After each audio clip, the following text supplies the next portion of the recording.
वैसे same receptors हमारे respiratory system के लिए भी होते हैं। तो वो रिसेप्टर्स क्या करते हैं, हमें बताया जाता है, उन रिसेप्टर से पता चलता है कि क्या क्या चेंजेस हुआ है बॉडी में जब हम एक्सरसाइज करते हैं। तो जैसे आपको मैंने बताया था कि सेंट्रल कमांड थ्योरी में हमने पढ़ा था कि जो चेंजेस है वो डिटेक्ट करते हैं हमारे रिसेप्टर्स और ब्रेन को जाके बताते हैं। सिमिलरली रेस्पिरेटरी सिस्टम में भी ऐसे रिसेप्टर्स होते हैं जो ब्रेन को जाके बताएंगे और उसके रिस्पॉन्स में क्या होगा, हमारी रेस्पिरेटरी रेट बढ़ जाएगा। ब्रीथिंग मतलब रेस्पिरेटरी रेट बढ़ना मतलब ब्रीथिंग का रेट बढ़ जाना, ब्रीथिंग फ्रीक्वेंसी बढ़ जाना वीकेंड से, और डीपली हम ज़्यादा ब्रीथिंग करेंगे, लंग्स का बहुत सारा पार्ट एक्टिवेट हो जाएगा। ठीक है। तो ड्यूरिंग रेस्ट के टाइम पे क्या होता है, रेस्ट के टाइम पे नॉर्मली मेडुला ऑब्लांगेटा हमारे रेस्पिरेशन को कंट्रोल करके रखता है, राइट। रेस्पिरेटरी कंट्रोल सेंटर क्या क्या है, ब्रेन स्टेम क्या एक बड़ा पार्ट है, ब्रेन स्टेम एक बड़ा पार्ट है, उसके अंदर आता है मेडुला ऑब्लांगेटा, मेडुला ऑब्लांगेटा, उसके जस्ट नीचे आता है पोन्स। तो ये पूरा क्या है, इसको मिला के दोनों को बोलेंगे ब्रेन स्टेम। किन दोनों को मिला के हम ब्रेन स्टेम बोलते हैं, जो ब्रेन का पार्ट है, जो ब्रेन का लोअर पार्ट है, मेडुला ऑब्लांगेटा प्लस पोन्स, इन दोनों को मिला के बोलते हैं हम ब्रेन स्टेम। तो कभी ऑप्शन में आपको कई बार मेडुला ऑब्लांगेटा नहीं मिले और ब्रेन स्टेम दिखे तो आप क्या बोलोगे, रेस्पिरेटरी कंट्रोल सेंटर को ब्रेन स्टेम। ठीक है। तो इसके दो पार्ट कौन है, मेडुला ऑब्लांगेटा और पोन्स। यहाँ पे क्या होता है, फायरिंग और न्यूरल सिग्नल्स जनरेट होते हैं। जैसे हार्ट में क्या होता है, एसे नोड होता है ना, हार्ट में हमने क्या बोला था, एसे नोड होता है। वैसे ही ये एक पेस मेकर की तरह काम करता है। हार्ट में हमने क्या देखा था, एसे नोड क्या करता है, फ्रीक्वेंसी जनरेट करता है ना, हार्ट को, पूरे हार्ट को कंट्रैक्ट करने के लिए। वैसे रेस्पिरेटरी सिस्टम के लिए कौन जनरेट करता है, ब्रेन स्टेम, एक पेस मेकर की तरह काम करता है। क्लियर है बच्चों, है ना। Input to the respiratory control centre. अब ये जो इम्पल्स है कि हमारी रेस्पिरेटरी रेट कैसी होना चाहिए, हमारा जो फोर्स ब्रीथिंग का कंट्रैक्शन कैसा होना चाहिए और फोर्स ऑफ ब्रीथिंग कैसा होना चाहिए, इसका इनपुट हमें मिलता है न्यूरल कंट्रोल से और ह्यूमरल कंट्रोल से। ये क्या होते हैं हम ये आगे देखेंगे हम, है ना, कैसे होता है इनमें कंट्रोल। जो रेस्पिरेटरी इनपुट, जैसे हमारे इसमें ये ब्रेन है, रेस्पिरेटरी कंट्रोल सेंटर है, इनको क्या मिलेगा, इम्पल्स मिलेगा, स्टिमुलस मिलेगा, उसके रिस्पॉन्स में ही हमारा जो रेस्पिरेटरी मसल्स क्या करेगी, फ्रीक्वेंसी बढ़ाएगी, ब्रीथिंग रेट बढ़ाएगी, है ना। तो ये इनपुट हमें कहाँ से मिलता है, एक थ्रू मिलता है न्यूरल और एक ह्यूमरल। सबसे पहले देखो ह्यूमरल कीमोरिसेप्टर्स। ह्यूमरल कीमोरिसेप्टर्स को हम डिवाइड कर सकते हैं दो पार्ट में, कीमोरिसेप्टर्स, सेंट्रल कीमोरिसेप्टर्स और पेरिफेरल कीमोरिसेप्टर्स। ये कीमोरिसेप्टर्स क्या करते हैं, कीमोरिसेप्टर्स का मतलब आपको मैंने क्या बताया था, क्या बताया था, कीमोरिसेप्टर्स मतलब जो भी केमिकल चेंजेस होते हैं, जो भी केमिकल चेंजेस होते हैं, जैसे H+ आयन का बढ़ना, है ना, लैक्टिक एसिड का बढ़ना, ब्लड में पोटेशियम का बढ़ना, और भी कई सारे चेंजेस जो एक्सरसाइज की वजह से होते हैं, उन सारे चेंजेस को डिटेक्ट करेंगे रिसेप्टर्स और ब्रेन को जाके बताएंगे।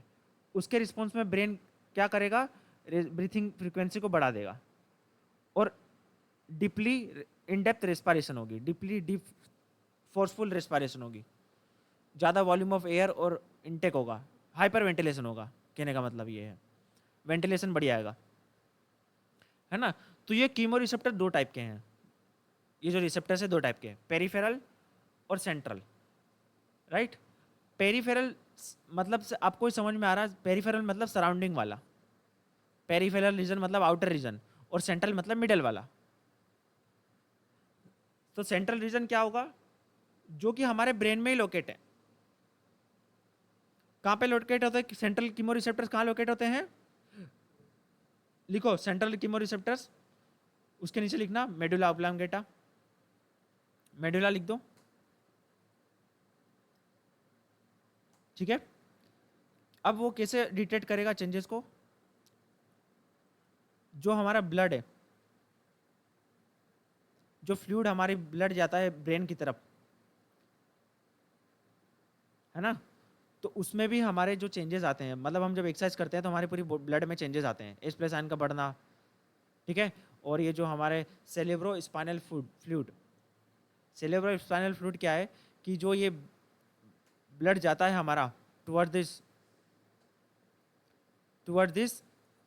Brain, toward this central nervous system, तो उस ब्लड में भी चेंजेस आते हैं। जब हम एक्सरसाइज करते हैं तो हमारे जो ब्लड है उसमें H प्लस आयन बढ़ जाएगा, ब्लड का pH लेवल कम हो जाएगा, कार्बन डाइऑक्साइड लेवल बढ़ जाएगा।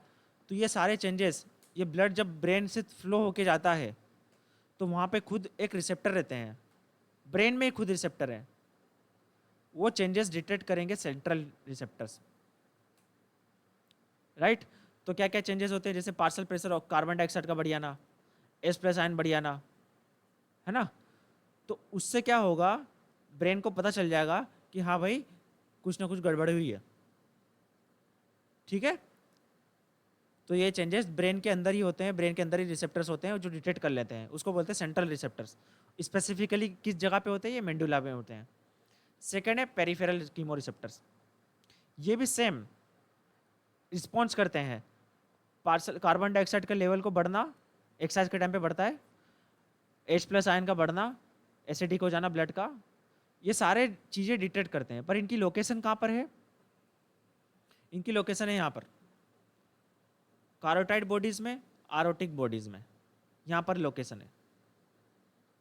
ये कारोटाइड बॉडी क्या है, ये जो अरोट्रा का जो बाइफर्केशन होता है, जो अरोट्रा डिवाइड होती है ऊपर की साइड में, इधर फर्दर देखें, और आरोटिक बॉडी मतलब ये अरोट्रा में इटसेल्फ रहते हैं। अरोटा ये जो हमारे यहाँ से मेन ब्लड जाता है लेफ्ट वेंट्रिकल से, अरोटा आपने जो देखा होगा, यहाँ पे आरोटिक, अरोट्रा में लोकेटेड इसलिए आरोटिक बॉडीज, और यहाँ पे है कारोटाइड बॉडीज। तो यहाँ पे रिसेप्टर्स लोकेटेड होते हैं। अब ये जो ब्लड में चेंजेस आया, ब्लड में क्या चेंजेस आया, जैसे CO2 का बढ़ना, H प्लस आयन का बढ़ना, तो ये ब्लड जब फ्लो होगा तो ये रिसेप्टर्स क्या करते हैं, इस चीज़ को डिटेक्ट करेंगे और ब्रेन तक इम्पल्स पहुंचा देंगे, मेडुला में, कंट्रोल सेंटर में, रेस्पिरेटरी कंट्रोल सेंटर में ये इम्पल्स को पहुंचा देंगे, ठीक है। तो कीमो रिसेप्टर, पेरिफेरल रिसेप्टर्स कौन से हैं कीमो रिसेप्टर्स पेरिफेरल? एक तो पेरिफेरल आरोटिक आर्च में है, और एक बाइफर्केशन ऑफ कारोटाइड आर्टरी, जो यहाँ पे डिवीजन होता है। बाइफर्केशन मतलब ये जो डिवीजन हो रहा है यहाँ पे कारोटाइड आर्टरी का, एक इधर की साइड इधर जा रहा है, इधर जा रहा, तो ये इस जगह पे बाइफर्केशन, ठीक है। तो ये दो जगह पे होते हैं पेरिफेरल कीमो रिसेप्टर्स।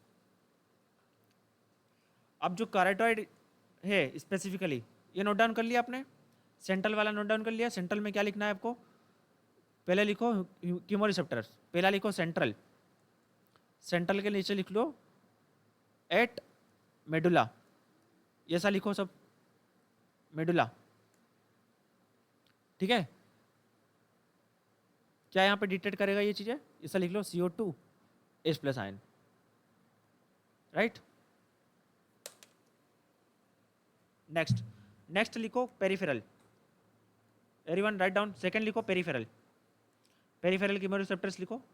उसके नीचे लिखो, पहला लिखो कारोटाइड, कारोटाइड लिखो, कारोटाइड एट कारोटाइड आर्टरी और बाइफर्केशन ऑफ कारोटाइड। दूसरा लिखो, इसमें स्पेस देना और लिखना आरोटिक बॉडीज, कहाँ पे होता है, एट आरोटिक बॉडीज, ठीक है। अब कारोटिक के नीचे लिखो, ये सेंसिटिव है ब्लड पोटेशियम के लेवल को बढ़ने के लिए।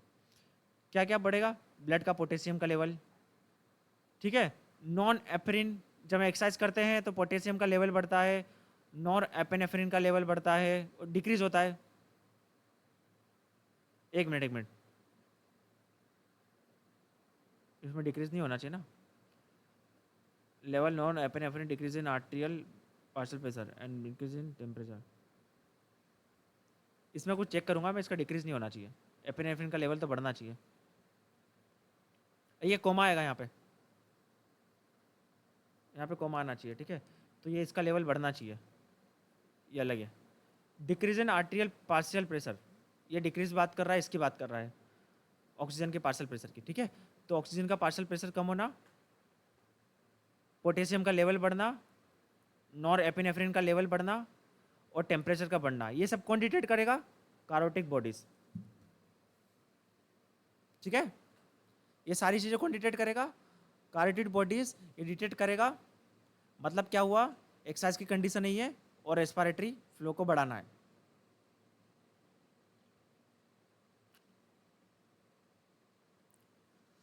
पोटेशियम लेवल आपको ध्यान रखना है कि पोटेशियम लेवल बढ़ता है ना? जब हम एक्सरसाइज करते हैं तो पोटेशियम का लेवल भी बढ़ता है। तो ये कई जगह, जैसे lactic acid, H+ ion, CO2 का बढ़ना, ये एक सिग्नल की तरह काम करते हैं कि एक्सरसाइज की कंडीशन आ चुकी है। वैसे ही पोटेशियम भी इस चीज़ में रोल प्ले करता है, एज अ स्टिमुलस काम करता है। ठीक है, क्लियर है सबको?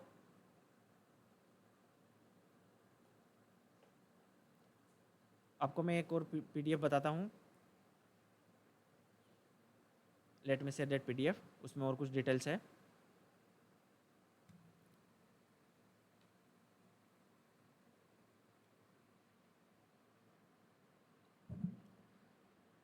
समझ में आया आपको? बहुत सिंपल है। पेरिफेरल कीमोरिसेप्टर्स और सेंट्रल कीमोरिसेप्टर्स। सेंट्रल कीमोरिसेप्टर्स कहाँ होता है? मेडुला में लोकेटेड होता है। पेरिफेरल कीमोरिसेप्टर्स में कौन कौन है, क्या क्या है? क्या क्या है पेरिफेरल कीमोरिसेप्टर्स में? यस,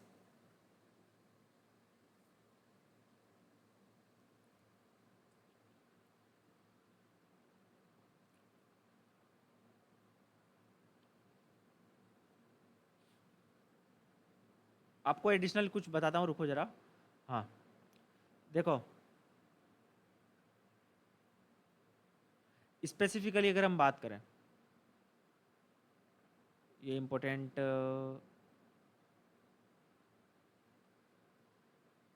नहीं है। कीमोरिसेप्टर्स जो जो इम्पोर्टेंट है, कब मैं आपको बताऊंगा। ये आपको मैंने बता दिया। कीमोरिसेप्टर्स, प्रोपियोरिसेप्टर्स,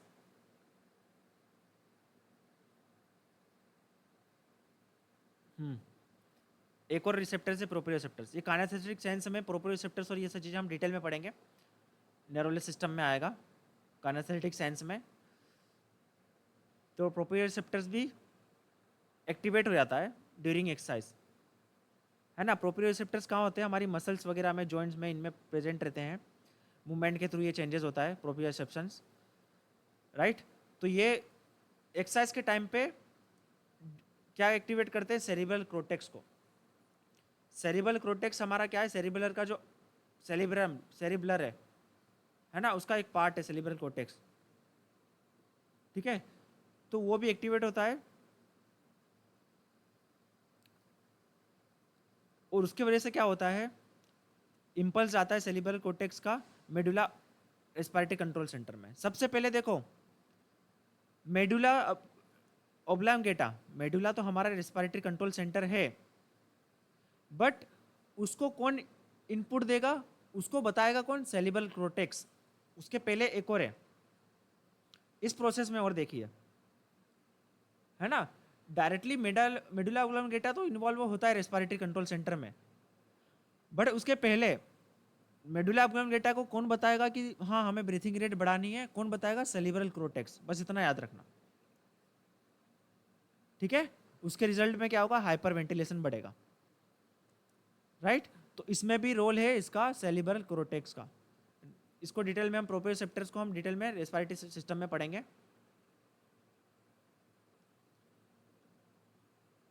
ऑक्सीजन की डिफ्यूजन कैपेसिटी अगर हम देखें, रेस्ट के टाइम पे रहता है, जैसे मैंने कल बताया था आपको, 21 ml पर लीटर ऑफ ब्लड, इतना होता है ऑक्सीजन की डिफ्यूजन कैपेसिटी। एक्सरसाइज के टाइम पे ये बढ़ जाता है 40 to 50 ml। Right it down.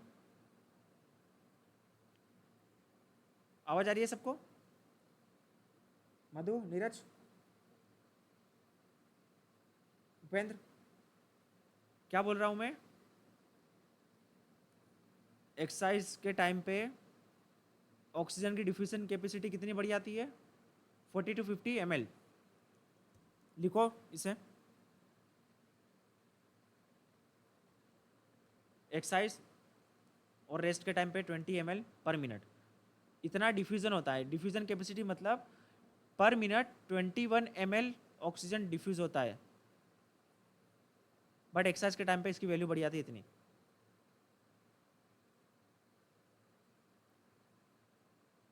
हाँ, अब ये ड्यूरिंग एक्सरसाइज देखो किस मसल्स का इन्वॉल्वमेंट है मस्कुलर कंट्रैक्शन का, मतलब एक्सरसाइज के टाइम पे या फिर हमारी जो इंस्पिरेशन और एक्सपायरेशन होता है तो उसमें कौन सी मसल्स का इन्वॉल्वमेंट होता है।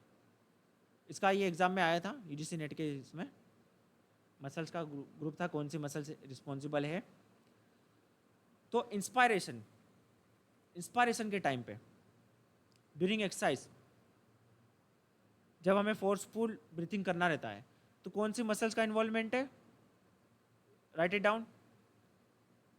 स्केलेनी, स्टर्नोक्लेडोमास्टोइड, पेक्टोरल्स, ये मसल्स का नाम लिख लो, ये इंस्पायरेशन के लिए रोल निभाती है। इंस्पायरेशन के टाइम पे इंटरकोस्टल मसल्स डायग्राम तो कॉमन है ना, वो तो हमें पता ही है, बट एडिशनली कौन सी ग्रुप ऑफ मसल्स है, कौन सी मसल्स है इंस्पायरेशन के टाइम पे लिखो, किस मसल का रोल है, ये पूछा गया था एग्जाम में। स्केलेनी, इसका स्ट्रक्चर आप सर्च कर लेना अलग से, अभी आपको मैं बताऊंगा एक पीपीटी में जो अभी मैंने बताया था स्ट्रक्चर उसमें। और लिखो स्टर्नोक्लेडोमास्टोइड और पेक्टोरल्स। अब एक्सपायरेशन के टाइम पे कौन सी मसल्स का इन्वॉल्वमेंट है, इंटरकोस्टल मसल तो है ही, देखो एक्सपायर मतलब हम क्या कर रहे हैं, बाहर निकाल रहे हैं सांस को, तो इंटरकोस्टल मसल्स तो ऊपर की साइड में उठेगी, ऊपर की साइड में उठेगी, लंग्स को प्रेस करेगी, बट इसको कौन असिस्ट करता है, लेटिमस डोर्सी और क्वाड्रेटस लंबोरम, ये दो मसल्स क्या करती है, असिस्ट करती है एक्सपायरेशन को। Right it down the name, लिख लिया सबने बच्चों, जिसने लिख लिया लाइक प्रेस कर देना।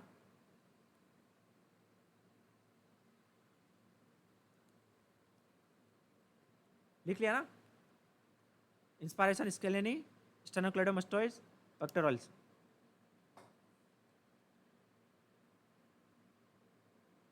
ठीक है,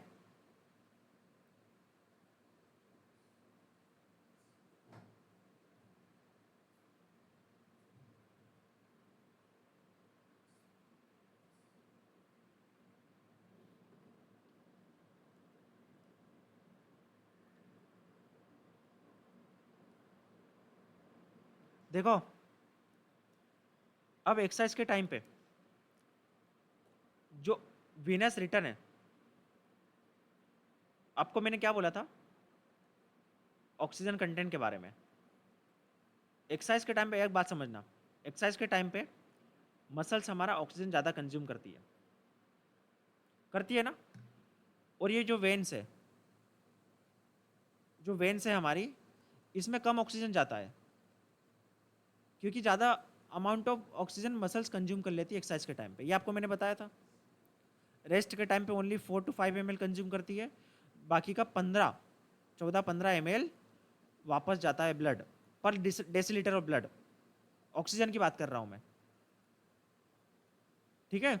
बट एक्सरसाइज के टाइम पे क्या होता है, 14-15 ml मसल्स कंज्यूम करती है और 4-5 ml ही वेन्स के थ्रू जाता है,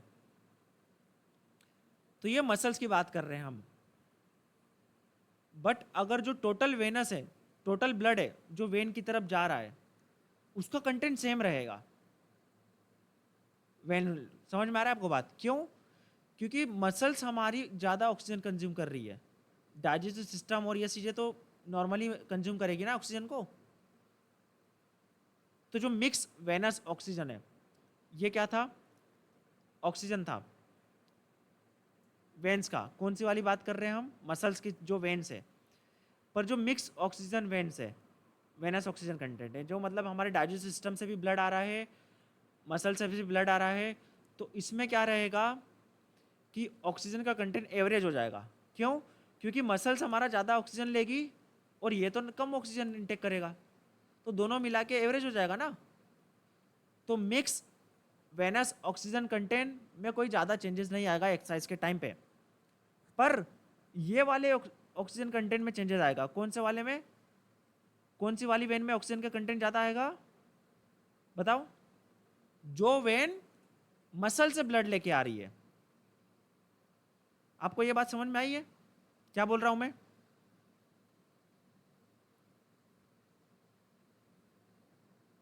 भूपेंद्र समझ में आई? नीरज, मधु, क्या बोल रहा हूं मैं?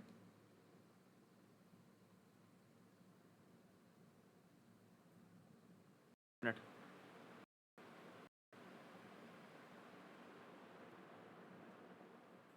ब्लड की अगर हम बात करें वेनस की, तो देखो हमने क्या देखा था बच्चों, वेनस ब्लड की,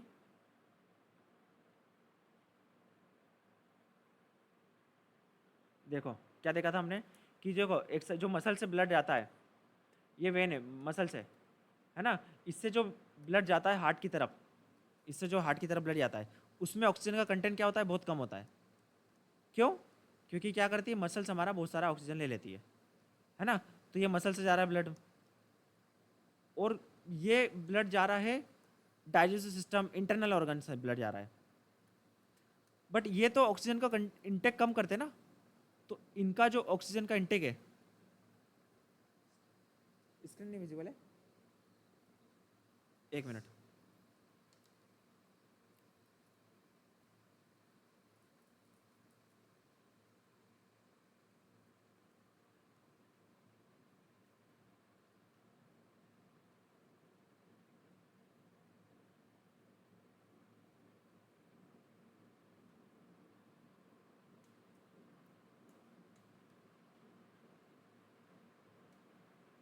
पेशेंस के साथ सुनते जाना, अभी 5 10 10 15 मिनट और पढ़ेंगे।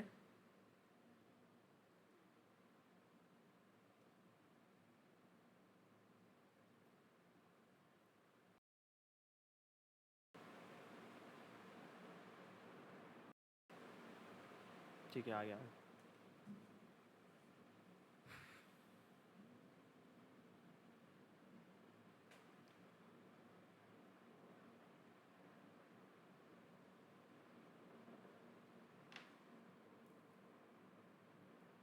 हाँ, तो मैं क्या बोल रहा था, जो ब्लड हमारा ऑक्सीजन से आया उसमें तो ऑक्सीजन कम रहेगा, और जो ब्लड इंटरनल ऑर्गन से आया तो उसमें ऑक्सीजन क्या रहेगा, ज़्यादा रहेगा। तो जो अल्टीमेट दोनों का मिला के जो कंबाइन हमारा वेनस मिक्स वेनस ब्लड है, उसका ऑक्सीजन क्या रहता है, एवरेज ही रहता है, उसमें कोई खास चेंजेस नहीं आता है ना। तो कौन से ऑक्सीजन कहाँ पे चेंजेस आएगा, वो वाली वेन्स में ऑक्सीजन में चेंजेस आएगा जो मसल से ब्लड लेके आ रही है। इंटरनल ऑर्गन तो ज़्यादा ऑक्सीजन का कंज्यूम करेंगे नहीं रेस्ट एक्सरसाइज के टाइम पे। तो अल्टीमेटली जो दोनों का कंबाइन होकर ब्लड आएगा, उसमें ऑक्सीजन में कोई खास चेंजेस नहीं आएगा, उसमें क्या एवरेज ही रहेगा, ये कहने का मतलब है मेरा। ठीक है, मैकेनिज्म ऑफ रेगुलेशन। अब देखो, रेस्पिरेटरी कंट्रोल सेंटर में स्पेसिफिकली बात करूँ ओब्लांगेटा में, तो दो टाइप के हैं। इसका नाम लिख लो, एपिनिस्टिक। हाँ बोलिए किरण।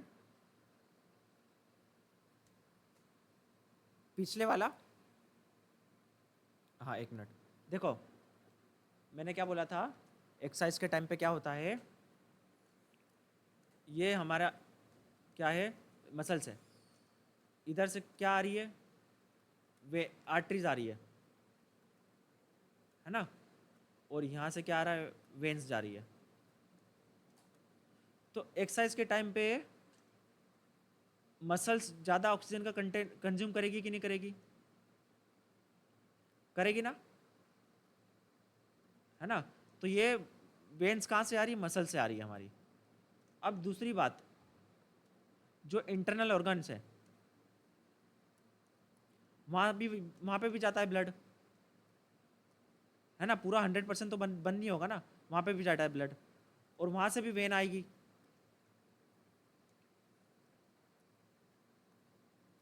ठीक है, तो ये इंटरनल जो मसल्स है, क्या ये ज़्यादा ऑक्सीजन को कंज्यूम करेगी क्या, एक्सरसाइज के टाइम पे, एक्सरसाइज की बात कर रहे हैं हम, करेगी क्या, इंटरनल ऑर्गन्स को ज़रूरत है क्या, नहीं करेगी ना। तो यहाँ पे क्या रहेगा, ये यहाँ पे ऑक्सीजन ज़्यादा रहेगा या कम रहेगा, ये वाली वेन में कम रहेगा कि नहीं, नहीं, ये जो एक्सरसाइजिंग की जो मसल्स है, वहाँ से जो ब्लड आ रहा, इसमें ऑक्सीजन कम रहेगा ना, क्योंकि मसल्स ने ले लिया बहुत सारा ऑक्सीजन। और यहाँ ऑक्सीजन क्या रहेगा, क्या रहेगा, ऑक्सीजन ज़्यादा रहेगा। ठीक है, क्योंकि इंटरनल ऑर्गन्स ऑक्सीजन को कम ले रहे हैं। तो यहाँ पे क्या हो जाएगा, ये इधर से मोर ऑक्सीजन आ रहा है, इधर से लेस ऑक्सीजन आ रहा है, तो इसको क्या बोलेंगे हम, मिक्स वेनस ब्लड बोलेंगे ना। तो इसका ऑक्सीजन क्या ज़्यादा कम या ज़्यादा रहेगा, नहीं ना, ये एवरेज हो जाएगा। ये मिक्स जो हार्ट की तरफ आ रहा है, इसमें ऑक्सीजन कंटेंट क्या रहेगा, एवरेज। क्योंकि इधर से ज़्यादा ऑक्सीजन आ रहा है, इधर से कम ऑक्सीजन आ रहा है। इधर से ज़्यादा क्यों आ रहा है, क्योंकि इंटरनल ऑर्गन ज़्यादा ऑक्सीजन लेते नहीं है। और इधर से कम क्यों आ रहा है, क्योंकि मसल्स ने बहुत ज़्यादा ऑक्सीजन ले लिया। तो जो मिक्स वेनस ब्लड में, मिक्स वेनस ब्लड मतलब सभी जगह से जो ब्लड आता है उसमें ऑक्सीजन का लेवल ज़्यादा चेंजेस नहीं आएगा, उसमें ऑक्सीजन का लेवल एवरेज रहेगा। समझ में आई बात आपको किरण? ठीक है, क्लियर है। तो यही कहने का मतलब था मेरा, है ना। ओके, अब देखो रेस्पिरेटरी कंट्रोल सेंटर की हम बात करें तो दो कंट्रोल सेंटर है, नाम याद रखना है बस आपको। एपिनेस्टिक लिखो इसको, ए पी, ये फर्दर हम देखें अंदर और इंटरनली घुसे हम जूम इन करके, तो कंट्रोल सेंटर तो है, ठीक है। तो जो न्यूरॉन जो फायरिंग करते हैं, तो नाम लिखो इसमें एपिनेस्टिक एरिया,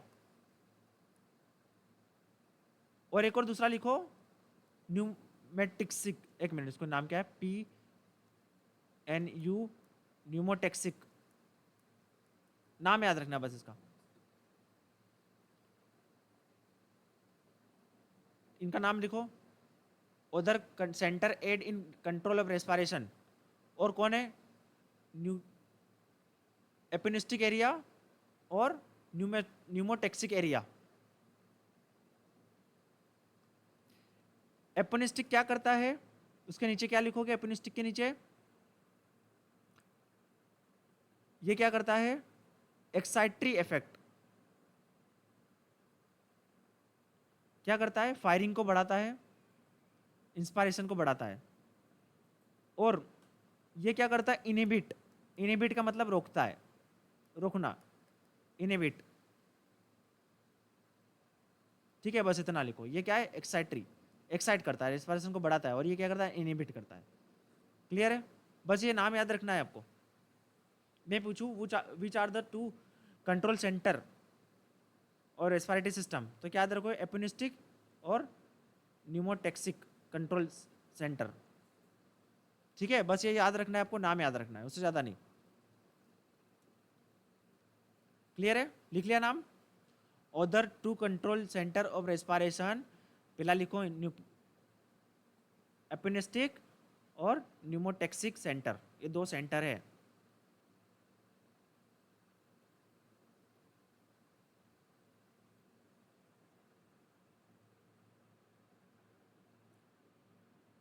एक्सरसाइज के टाइम पे आपको मैंने बताया सेंट्रल कमांड थ्योरी की तरह इसमें भी काम होता है, सेंट्रल कमांड जैसा सिग्नल मिलता है। मैं आपको जो नहीं पता है वो इसमें बता देता हूँ, जो एक्स्ट्रा रहेगा।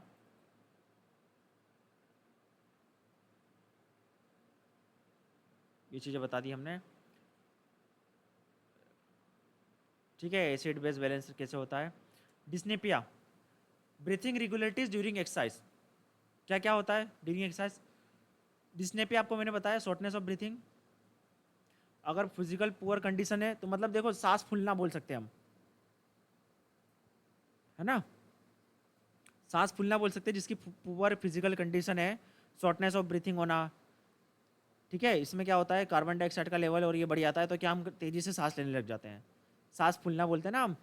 जो 4 सीढ़ियाँ, जो सेडेंट्री पर्सन है 10 सीढ़ियाँ चढ़ के सांस फूलने लग गई, मतलब डिस्नेपिया हो गया, कार्बन डाइऑक्साइड का लेवल बढ़ गया, H+ क्या बोल का लेवल बढ़ गया, ठीक है, तो डिस्नेपिया। हाइपर वेंटिलेशन आपको मैंने बताया, ज़्यादा ब्रीथिंग का लेना, और breathing,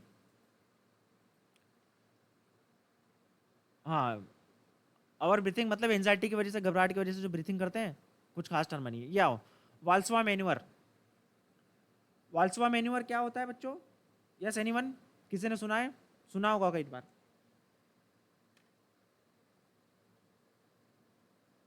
yes, breath holding. Suppose आपने पावर लिफ्टर को उठा के देखा होगा, क्या करता होगा, उसका चेहरा लाल हो जाता है। वेट लिफ्टर कोई वजन उठा रहा है खास, तो उसका चेहरा लाल हो गया, क्या, ब्रीथिंग होल्डिंग हो गई। तो इसमें क्या करते हैं, हमारी जो ग्लोटिस है, वो क्लोज हो जाती है।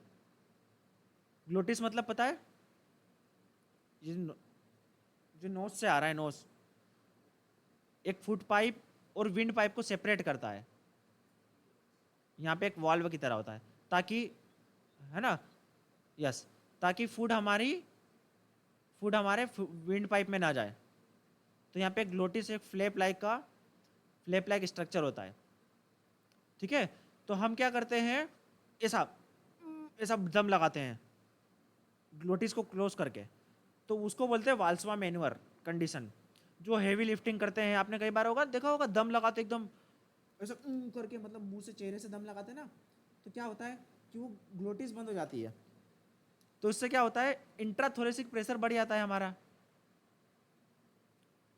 है ना। आप प्रेशर तो लगा रहे हो, ब्रीथ को, पर ब्रीथ बाहर नहीं जा रही है, तो अंदर का प्रेशर बढ़ जाता है। सपोज जैसे आपने क्या करा कि बलून को प्रेस कर रहे हो, पर बलून को प्रेस कर रहे हो पर उसकी हवा बाहर नहीं निकाल रहे हो, उसकी हवा बाहर नहीं निकल रही है, उसका जो माउथ है वो हमने बंद कर दिया और बलून को प्रेस कर रहे हो, तो अंदर का प्रेशर बढ़ेगा ना।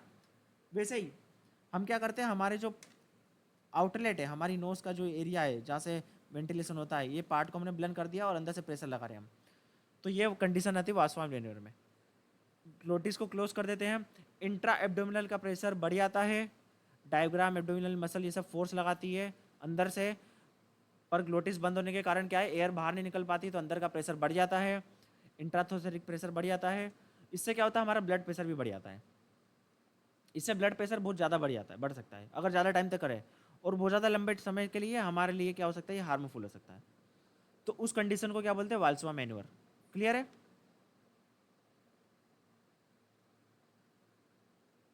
यस।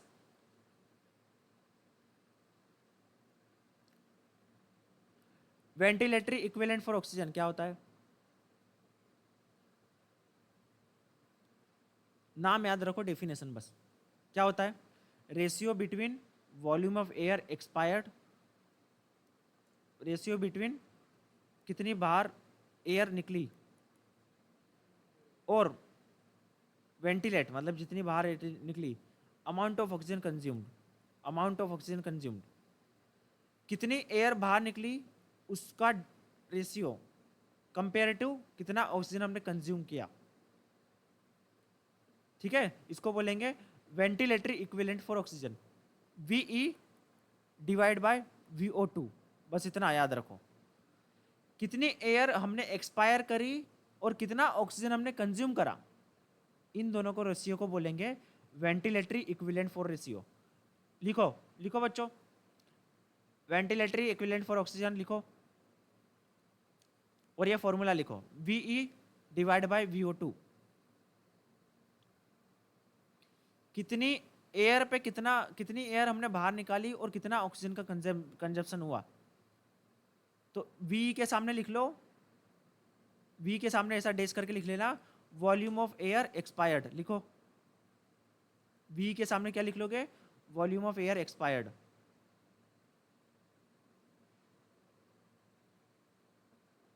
और VO2 के नीचे क्या लिखोगे, volume of oxygen consumed, amount of oxygen consume. VE का मतलब क्या है, VO2, amount of air, volume of air, ऐसा लिखो सब, एयर एक्सपायर्ड, ठीक है। इसके नीचे क्या लिखोगे, अमाउंट ऑफ ऑक्सीजन कंज्यूम्ड। बस इसको बोलते हैं ventilated threshold of amount of oxygen consume, इसका रेशियो को बोलते हैं हम। लिख लिया सबने? इसके रेशियो को हम क्या बोलते हैं, वेंटिलेटरी इक्विवेलेंट फॉर ऑक्सीजन। अब ये कितना होता है, इतना याद रखना, ज़्यादा डिटेल में नहीं याद रखना। कितना होता है, रेस्ट के टाइम पे होता है 23 to 28 लीटर ऑफ एयर पर लीटर ऑफ ऑक्सीजन। मतलब इतनी लीटर, 22, इसका मतलब क्या हुआ, 23 से 28 लीटर एयर निकलने के बाद 1 लीटर ऑक्सीजन हमारा कंज्यूम होता है, ठीक है। ये नॉर्मल रेस्टिंग के टाइम पे, इतना वैल्यू याद रखना बस, उससे आगे कुछ नहीं। और डेफिनेशन, वेंटिलेटरी थ्रेशोल्ड क्या होता है, ये नॉर्मल सी टर्मिनोलॉजी है, समझ लो, मतलब इसमें कुछ ज़्यादा कन्फ्यूजन नहीं है, बस टर्मिनोलॉजीज है ना। अब क्या होता है थ्रेशोल्ड का मतलब क्या होता है? वेंटिलेटरी थ्रेशोल्ड से जानने से पहले आपको जानना होगा थ्रेशोल्ड। देखो कई जगह पे आपको लैक्टेट थ्रेशोल्ड, एनारोबिक थ्रेशोल्ड, कई बार आपको ये वर्ड रिपीटेड मिलेगा। थ्रेशोल्ड एक ऐसा पॉइंट है जहां से वो फर्दर इंक्रीज हो जाता है, चेंजेस हो जाता है। सपोज एक पेज है, ये पेज को आप इधर से खींच रहे हो और इधर से खींचते जा रहे हो। आपने क्या करा कि पेज को खींचते जा रहे हो, खींचते जा रहे हो, खींचते जा रहे हो, पर ये पेज फट नहीं रहा है। पर आपने अचानक से इतना फोर्स हो गया कि अचानक से ये फट गया। तो जो पॉइंट जितना फोर्स आपने लगाया, एक मिनिमम फोर्स रिक्वायर्ड है जिससे ये फट गया, उसको बोलेंगे थ्रेशोल्ड। तो ये क्या है, सपोज ये नॉर्मल है, मैंने क्या करा एक्सरसाइज बढ़ाई, सपोज एक्सरसाइज की इंटेंसिटी बढ़ाता गया बढ़ाता गया बढ़ाता गया, और लैक्टिक एसिड सपोज यहाँ तक है, लैक्टिक एसिड बढ़ा नहीं, ये रेस्ट के टाइम पे, रेस्ट के टाइम पे, पर मैंने वॉकिंग करी और एक्सरसाइज बढ़ाई बढ़ाई बढ़ाई, और ये पॉइंट से लैक्टिक एसिड अचानक से बढ़ गया, तो ये पॉइंट को क्या बोलेंगे हम, थ्रेशोल्ड। ठीक है, तो एक मिनिमम कंडीशन जिसमें किसी भी वेरिएबल में चेंजेस आना, उसको बोलेंगे हम थ्रेशोल्ड।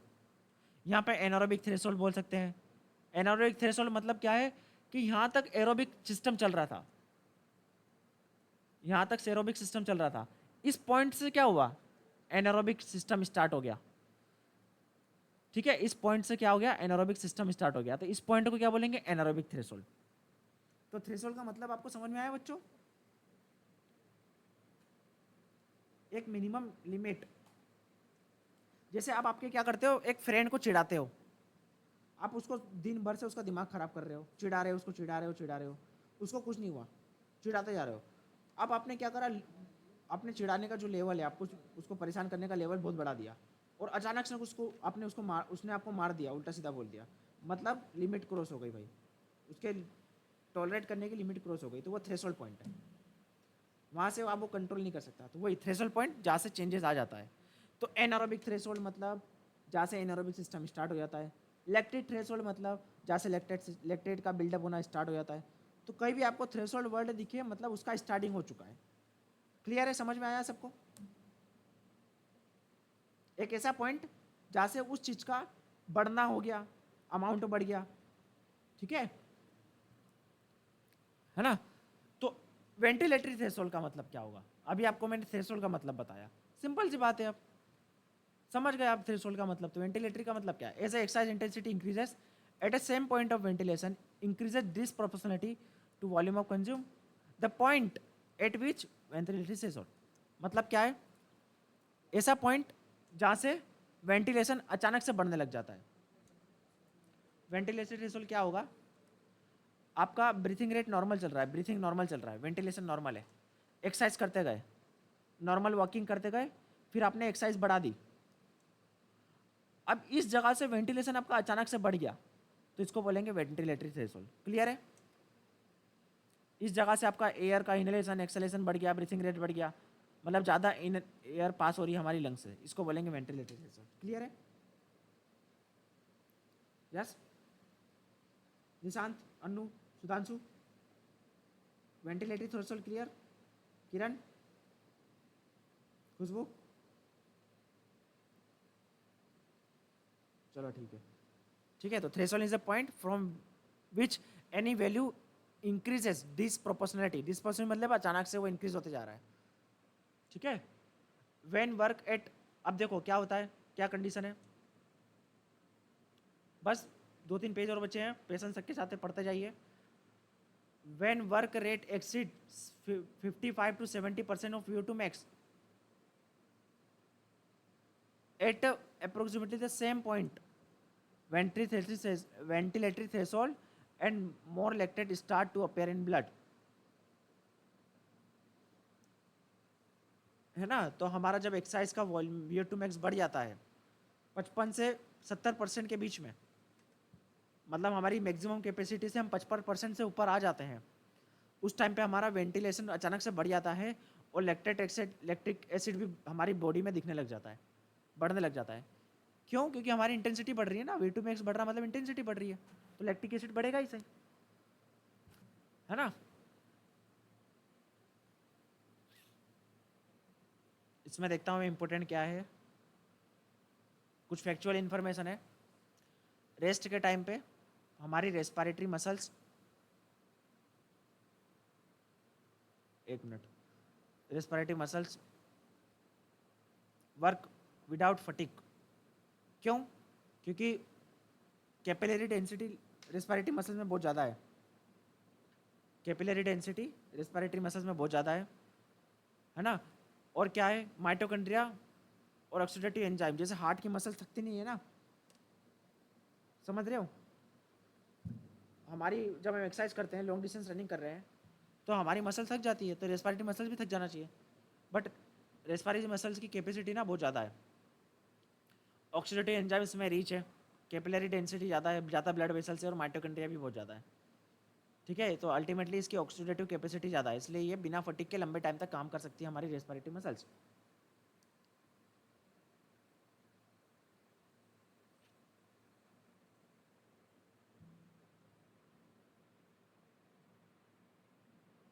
अब आपको एक चीज़ ध्यान में रखना है, देखो एक आपको इंटरेस्टिंग सा फैक्ट बताता हूँ मैं। ड्यूरिंग सम मैक्सिमल एक्सरसाइज, जब हमारा जो ब्लड लंग्स से निकलता है ना, सेचुरेशन का मतलब आपको पता है, मैंने बताया है, तो 98% सेचुरेटेड होता है। बट एलिथ एथलीट में मैक्सिमम एक्सरसाइज के टाइम पे पूरा ब्लड सेचुरेटेड नहीं हो पाता।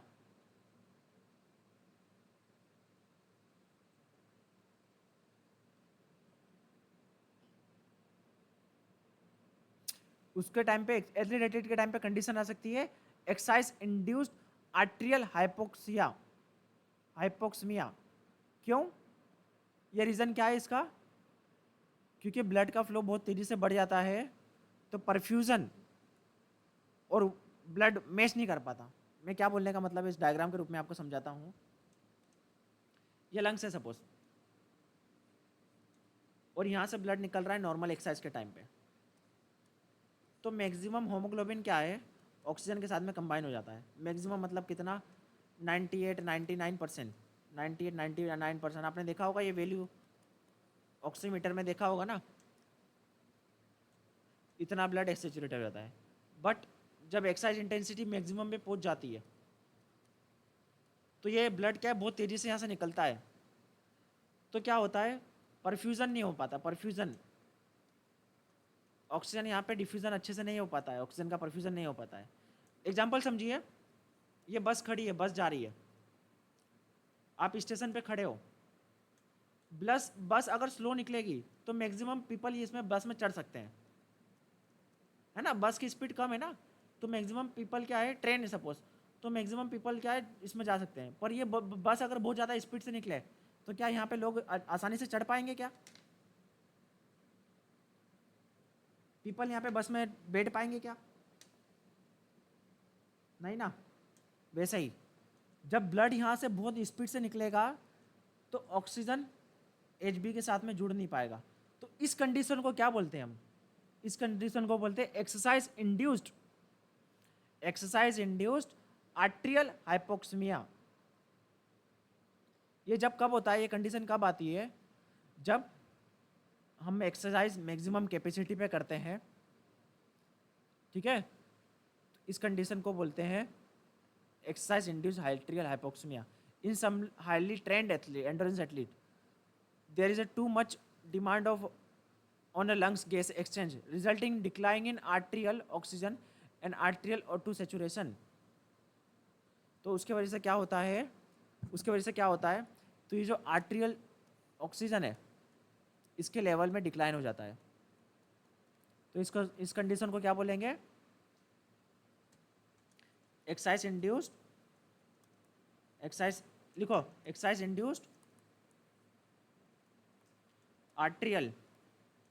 Arterial hypoxaemia. ये क्यों होता है ना। ऐसा डायग्राम बनाओ, चलो, ठीक है। ये दोनों यहाँ पे मिसमैच, क्या परफ्यूजन नहीं हो पाता। ठीक है, अगर आपको समझ में नहीं आया तो यहाँ पे बस बना लेना, और यहाँ पे ऐसे बना लेना, यात्री, हाई स्पीड बस जा रही है, तो यात्री यहाँ पे चढ़ नहीं पाए। वैसे ही ब्लड यहाँ पे हाई स्पीड में फ्लो हो रहा है, ब्लड, तो क्या हुआ, ऑक्सीजन यहाँ पे बैठ नहीं पाया अच्छे से, ऑक्सीजन यहाँ पे डिफ्यूज नहीं हो पाया, ठीक है। तो उसके वजह से क्या हुआ, इसके वजह से क्या होगा, आर्टेरियल ऑक्सीजन क्या होगा, इसकी वजह से क्या होगा, आर्टेरियल ऑक्सीजन डिक्लाइन। तो इस कंडीशन को क्या बोलेंगे, exercise induced arterial hypoxaemia. Clear है बच्चों, ये कब किस कंडीशन में होता है, जब मैक्सिमम इंटेंसिटी पे एक्सरसाइज करते हैं।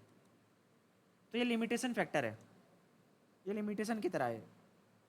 क्लियर है सबको, ये स्क्रीनशॉट ले लो, उसका डायग्राम बना लेना।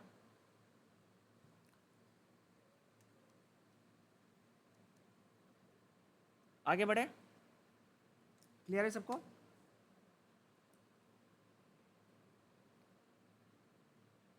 ये मैंने आपको बता दिया, ठीक है। आपको एडिशनल कुछ चीज़ें बता दूंगा, बफर्स बता दूंगा। बफर्स क्या होते हैं, चलो बताओ, बस लास्ट 5 मिनट पेशेंस के साथ में सुनते जाइए। बफर्स क्या होते हैं,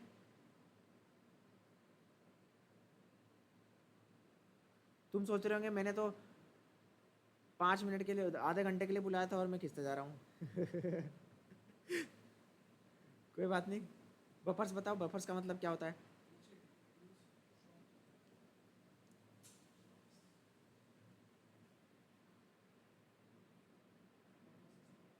हैं, बफर्स का मतलब बच्चों, अच्छा चलो मैं बता देता हूँ, नहीं पता तो। देखो क्या होता है, जब हमारी बॉडी में लैक्टिक एसिड का लेवल बढ़ जाता है ना, तो उसको नॉर्मल करने के लिए क्या होते हैं, बफर होते हैं, जो क्या करता है, उसके पीएच के लेवल को नॉर्मल कर देता है। सपोज सपोज हमारे पास में है, ये बहुत हाई एसिडिक है, हाई ज़्यादा एसिडिक है, मैंने इसको एक सॉल्यूशन के साथ में मिला दूंगा, तो क्या होगा, इसका जो एसिडिक नेचर क्या हो जाएगा, वो कम हो जाएगा, किसी सॉल्यूशन के साथ में मिला दूंगा। सपोज मैंने क्या किया, लेमन लेमन बहुत ज़्यादा खट्टा होता है, अगर उसमें पानी में मिला दूंगा मैं उसको, तो उसका खट्टापन कम हो जाएगा ना, है ना। वैसे ही एसिडिक नेचर को हम किसी सॉल्यूशन के साथ में, किसी सब्सटेंस के साथ में मिला दें, तो उसका क्या होगा, एसिडिक नेचर कम हो जाएगा। तो इसको क्या बोलेंगे, बफर एजेंट, इसको बोलेंगे बफरिंग एजेंट, इसको बोलेंगे बफर। तो हमारी बॉडी में कौन बफर है, बाइकार्बोनेट। याद रख लो, इंपॉर्टेंट पॉइंट लिखो, bicarbonate.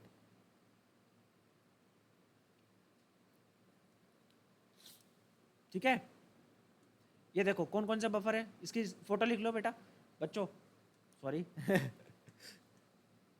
My dear students, write it down, take screenshot. Bicarbonate, inorganic phosphate, protein, haemoglobin, ये क्या करते हैं, एसिडिक को पीएच के लेवल को कम करते हैं, H प्लस आयन के इफेक्ट को कम करते हैं। बस इतना ही है, इंपॉर्टेंट चीज़ें है ये। एग्जाम के हिसाब से, कोई सी भी टाइप की एग्जाम हो, ये फैक्चुअल इन्फॉर्मेशन इंपॉर्टेंट होती है आपके लिए, ठीक है। पीएच को कौन कंट्रोल करता है, एक तो केमिकल बफर है। पल्मोनरी वेंटिलेशन मतलब क्या होता है, हम ब्रीथिंग रेट बढ़ा के पीएच के लेवल को कम कर देते हैं, किडनी फंक्शंस होता है। और क्या होता है, 3 मेजर बफर क्या है, बाइकार्बोनेट सबसे मेजर है, 64%। लिखो बफर के नीचे लिखो बाइकार्बोनेट, फिर लिखो इर्गोनिक फॉस्फेट, प्रोटीन, होमोग्लोबिन। लिख लिया सबने, press like if you return this 3-4 name, okay.